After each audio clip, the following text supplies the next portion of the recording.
been all over, covering events, talking to people, and talking to myself, aka vlogging. Now I'm headed to the London 2012 Olympics, and I'm taking you with me. I'm Cassidy Quinn, and welcome to London 2012. Cassidy Quinn. Finally, it is almost time for billions of people to tune in to the Olympics opening ceremony.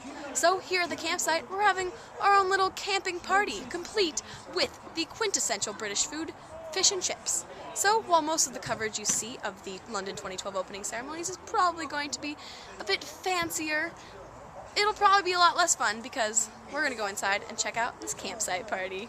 I've got my cider and my patriotic shirt, and I'm ready to go. Okay, we're in the party. I've got my fish and chips. Feeling very British. Everybody else already finished their fish and chips. Oh, scampi. We're at the 1 minute countdown till the opening ceremonies begin. We're so excited. Okay, these planes are on the TV. And there they are outside.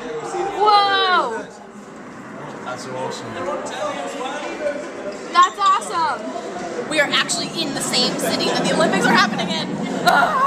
3, 2, 1.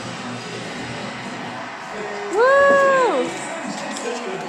Okay, so right now we're watching the part where James Bond and the Queen are in a helicopter, and at the rehearsal, everyone thought that James Bond was going to come out of the helicopter, but it didn't happen, and I was really disappointed because I was really excited for that, but it might actually happen now.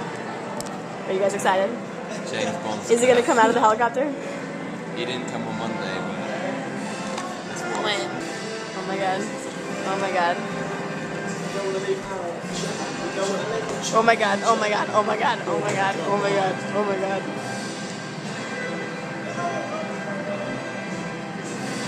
Cue the James Bond theme song. Oh my god. Film, Happy and Glorious, specially made for the ceremony by the BBC. It does suggest a royal arrival unlike any we've ever seen. Oh my god.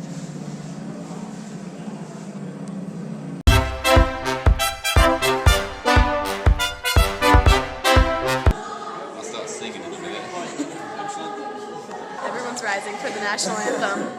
I don't know any of it. Hashtag awkward.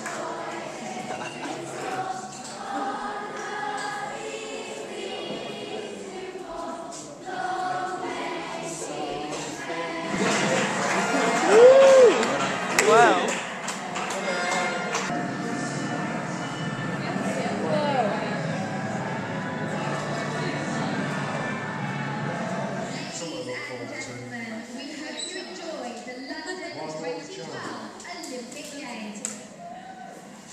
So, the Olympic ceremony just ended, which means the London 2012 Olympics have officially begun.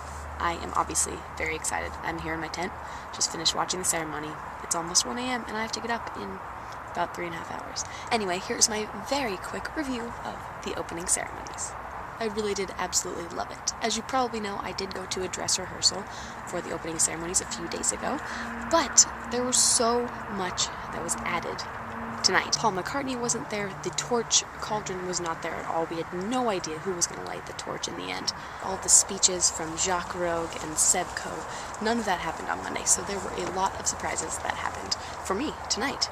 And I really loved all of them. My favorite part was definitely, by far, the ending with Paul McCartney. I loved it. It almost brought a tear to my eye. That's the one part of this opening ceremony that almost brought a tear to my eye, was watching Paul McCartney. And when he was getting the crowd involved, getting the guys to sing, and then the girls to sing, and everybody singing together, I wanted to stand up in my chair in the pub and start singing with them.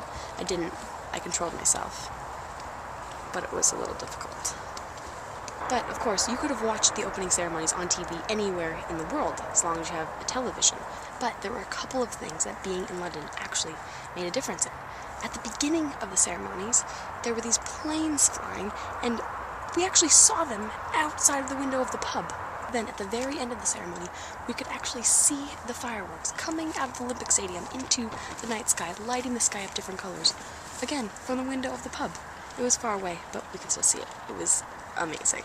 I definitely got chills multiple times during the opening ceremony, and overall, like I've said many times already, I loved it. It was interesting, however, watching the ceremony here in the UK because I was watching it on the BBC, unlike on NBC, where I normally watched it, which is based in America. So all of the coverage that played before the ceremony actually began was all about Great Britain athletes, which I'm definitely used to watching videos about all the American athletes. So most of the Great Britain athletes, I didn't actually know who they were, but I was sitting with a bunch of British people around me, so they filled me in, and that was helpful. So thank you, British people. I'm learning quickly. So let me know in the comments below what you thought of the opening ceremony, how much of it you watched, and what you are most looking forward to in the next 17 days of the London 2012 Olympics. Bye! Oh, I almost forgot. Another amazing part of the ceremony, in my opinion, was the lighting of the Olympic cauldron, which was so amazing because if you didn't look close enough, you might not notice, but as each country was coming around in the athletes parade, there was one person in front of each country carrying these weird things that looked like flower vases or vases, whatever you call them. And I was like, those look like cauldrons, but they don't have anything in them. Well, it turns out in the end, they were all put together, and that is what created the cauldron. So it was literally 206 countries coming together in the flame, and that is what is burning in the Olympic Stadium right now and for the next 17 days. So I just want it to be on record that I totally called that one. Okay.